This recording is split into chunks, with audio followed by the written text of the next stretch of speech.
7h04, depuis 2014, l'obésité a une partie gratuite, selon Jean-François Lisée, chef du PQ, sous la gouverne des libéraux. Et là, c'est une accusation qui est rejetée par les libéraux, mais quand même, je salue l'initiative de Jean-François Lisée qui veut, à terme, que les Québécois de tous âges bougent en moyenne 1 heure par jour. Tout le monde, on fait quelque chose qui nous fait triper, que ce soit une partie de Mississippi, un peu de course à pied, du ballon chasseur dans le cours d'école, ça n'a pas d'importance, mais il veut qu'on ait ce réflexe-là, qu'on le développe. Et c'est prouvé, c'est tout bénéfice pour la santé des individus et par ricochet pour notre système de santé. Quand on se demande des moyens de désengorger notre système de santé, la prise de bonnes habitudes, autant alimentaires que d'activité physique, contribue à ça. C'est l'effet est direct et c'est noté et c'est scientifique et c'est prouvé, là. Mais ça, on le sait. On le L'affaire, sait, c'est que c'est tabarnouche. difficile de trouver parfois la volonté ou la motivation, mais c'est bien si le gouvernement met en place des mesures qui, justement, vont peut-être nous forcer à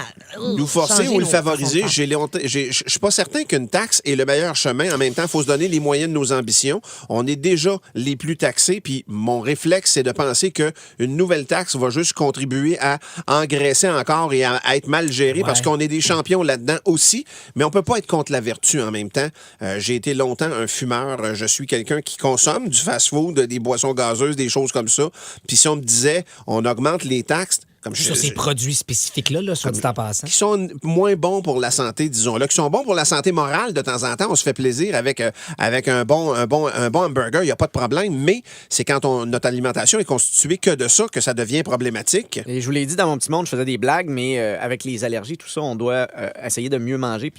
Mais ça coûte vraiment cher, mieux manger. Est-ce que ce serait pas plus d'aller vers l'autre côté, c'est-à-dire diminuer les produits qui sont bons pour la santé, de les rendre plus accessibles, que d'augmenter? Parce que là, tu vas avoir augmenté partout, finalement. Puis il y en a qui vont être pris à gorge. C'est sûr que c'est moins cher d'acheter du Coke que d'acheter un smoothie. Mais tout ce qui est mauvais pour la coco, santé, entre guillemets, présentement, là, tout ce qui est sucre et malbouffe, est hyper attrayant à l'œil et hyper accessible, à la limite, au niveau du portefeuille. Ce qui est tout le contraire de ce qu'on nous conseille de donc bien manger. Comme tu viens de le dire, c'est plus dispendieux, c'est plus difficile à trouver. Dans les épiceries, il faut débusquer ces affaires-là. C'est pour ça que la volonté, il faut qu'elle soit d'autant plus grande. C'est dur à aller chercher une volonté quand, justement, tes yeux sont happés par plein d'autres produits, puis la facilité. Puis moi, la taxe, je comprends. Puis en plus, c'est pour financer un projet qu'ils ont mis sur pied, là, tout près de 5 milliards sur 10 ans, donc grosso modo 500 millions par année. Et le but des taxes serait de regonfler ou remplir ce coffre-là de sous qu'ils vont donner pour que l'un dans l'autre, ça s'annule.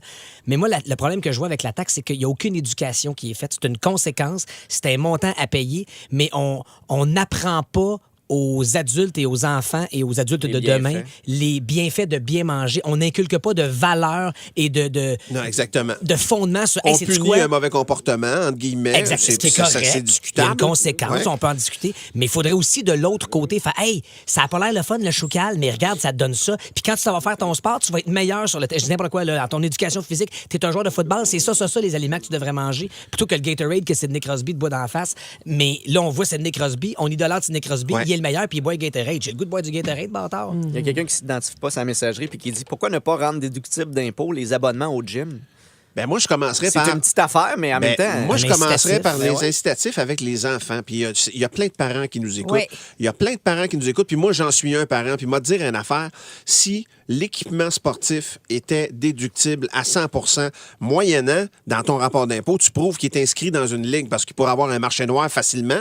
Mais pour un enfant, tu arrives puis tu dis, hey, moi, là, il joue au soccer, ça me prend une paire de souliers par année parce que, premièrement, il grandit puis il les use. Ça m'en prend une à l'intérieur, une à l'extérieur. Puis c'est le sport le moins dispendieux, là. J'entends JF, mon chum, ces deux gars jouent au hockey, là. C'est pas facile, là.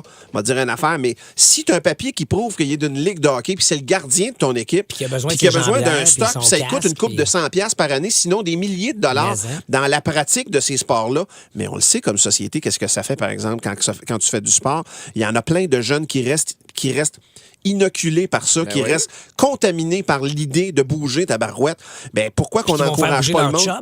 Qui vont dire, viens faire du ski avec moi, loue-toi une journée, puis viens descendre les pentes avec moi, puis ça se propage, puis ça se partage. Il y en a comment des familles, ces pentes, Pat, t'es le porte-parole, toi, des centres de ski du Québec, puis tu le vis toi-même avec tes enfants, puis ils jouent au hockey, puis ils jouent au ski. Complètement. T'es prendrais-tu une déduction, toi, tu penses? Puis les petits gars, serais-tu équipés, puis tu serais-tu incité à y aller sur la montagne? Je serais fier de le faire, puis ça serait un incitatif vraiment encourageant. C'est à la positive, vos solutions, puis moi, je suis d'accord d'accord avec vous autres aussi. Mais c'est vrai que ça part des plus jeunes par l'éducation. Hein? Si c'est inscrit déjà à partir de leur plus jeune âge, c'est plus facile après ça. On peut regarder notre propre passé. Si c'était valorisé dans vos familles respectives, c'est sûr qu'aujourd'hui, c'est peut-être plus facile pour vous d'intégrer ça dans votre vie. T'sais. C'est clair, on en Puis on parle. parle d'activité, ne serait-ce que d'aller construire un phare. Là, ça prend pas d'équipement, ça te prend une salopette de neige, va jouer dehors, d'être juste actif dans la vie. Déjà, ça t'amène vers une plus grande hygiène de vie. Je sais qu'il y a déjà une partie des équipements sportifs qui sont déductibles d'impôts. Moi, je parle de les mettre 100% déductibles. Oh là là! Non, pas un Pourquoi peu. pas? Ben voyons donc.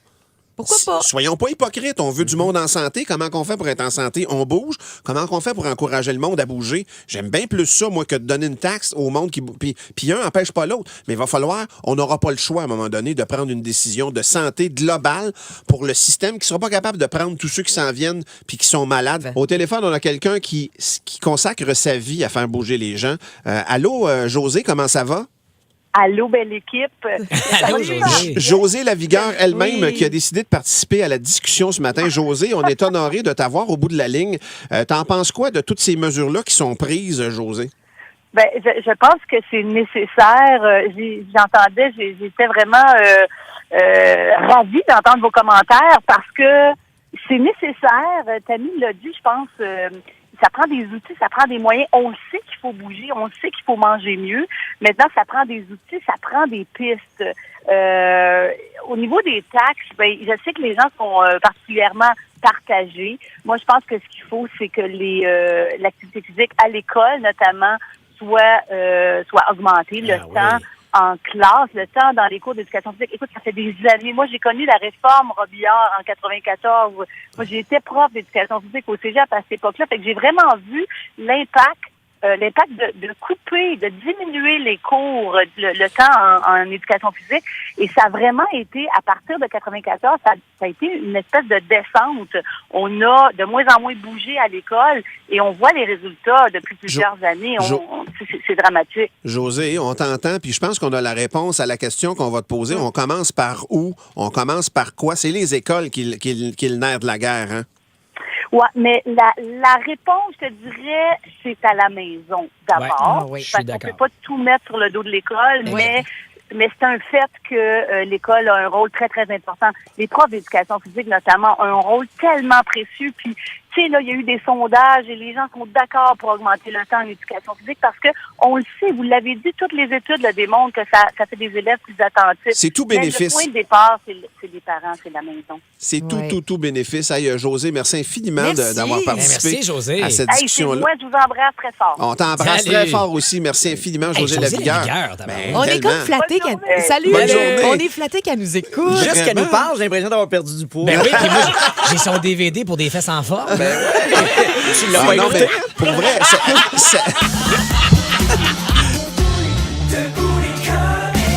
En semaine, dès 5h30. 96.9.